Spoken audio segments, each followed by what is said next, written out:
My name is Korda Marshall and I am the founder and owner of Infectious Records.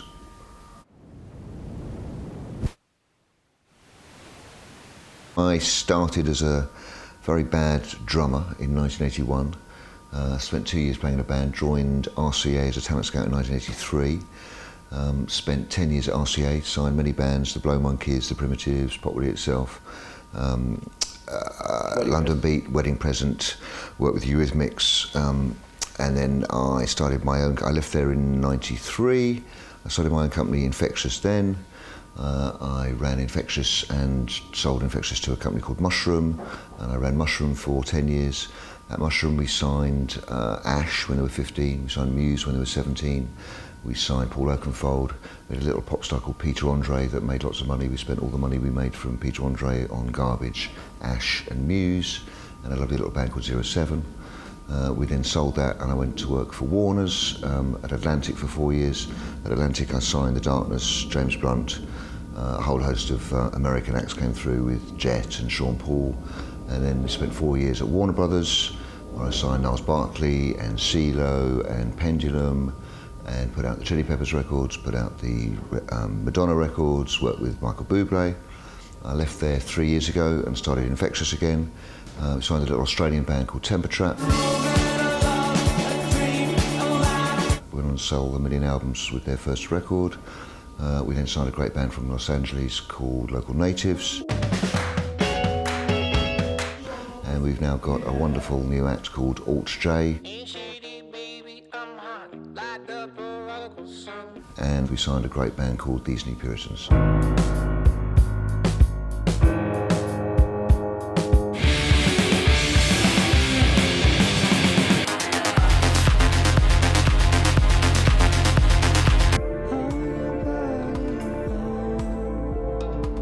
And that's my day job, and then in the evening I fish a lot. So obviously, long, varied career, but in the last 10 years, the music industry has changed massively.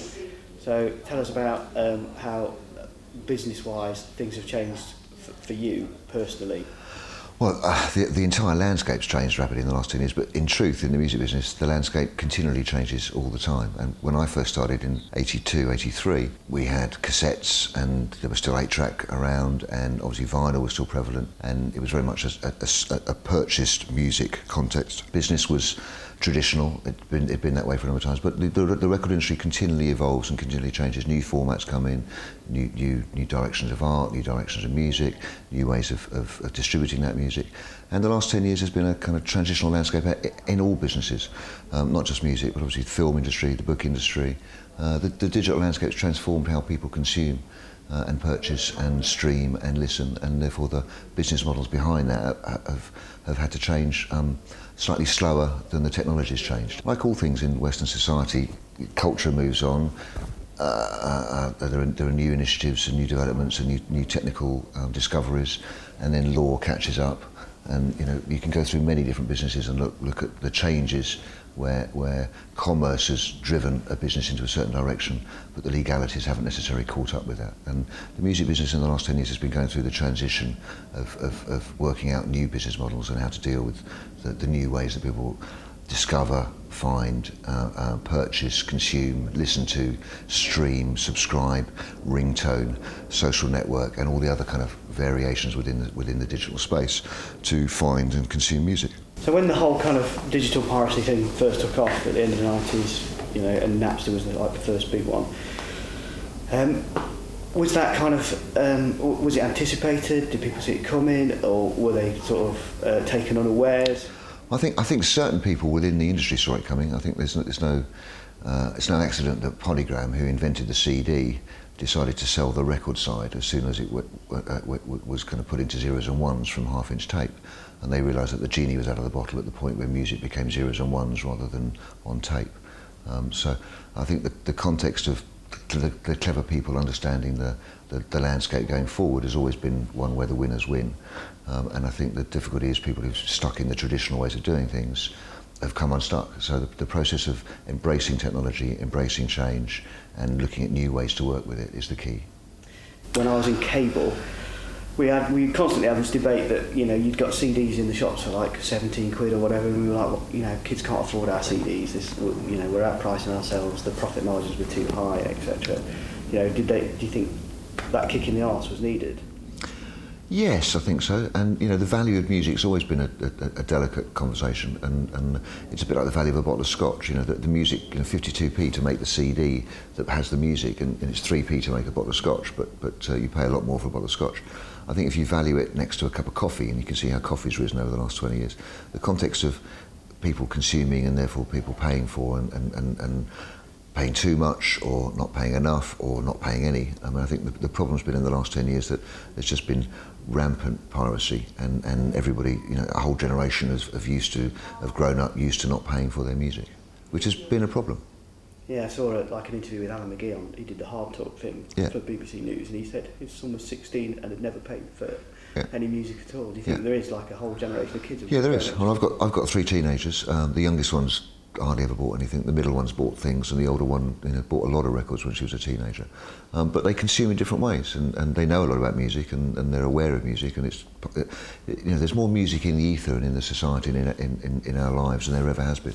There's more TV stations, there's more radio stations, you know, the digital online platforms are everywhere, and there's the traditional record shops and the gigs and the festivals and the press, but there's more music in the ether of society now, which is a great thing and a positive thing. Do you think it'll ever be stopped? No, I don't think you can stop technology. I think culture and society moves on, and I think we're actually, you know, I look upon it like we had 30 years on a very sunny side of the valley from kind of the 60s up to the mid-90s.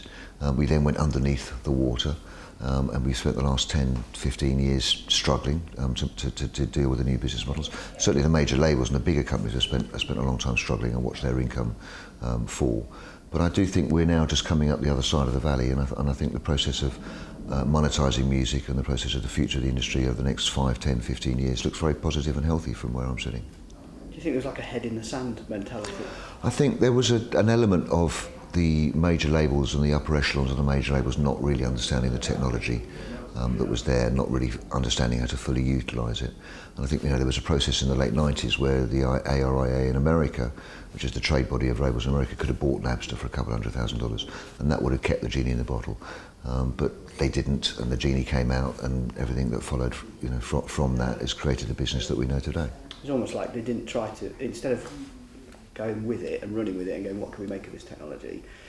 And, you know, okay, if this is going to be the future of music, then we need to get on that bus straight away. That's true, but remember the executives and the record labels, certainly the major labels, had a business model that worked phenomenally successfully for them.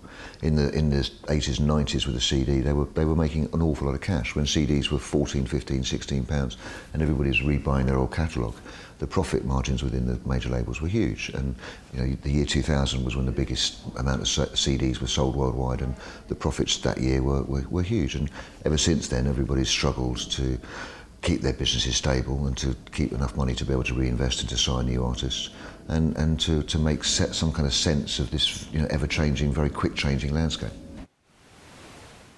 And it doesn't really matter, as long as it sounds the same and we've got the lights and the video screen, realistically the people on stage and what they're doing don't matter. So it becomes more like an orchestra playing the music of an artist rather than a tribute band in the sense of, you know, guys going out and girls going out in wigs and the makeup and the costumes.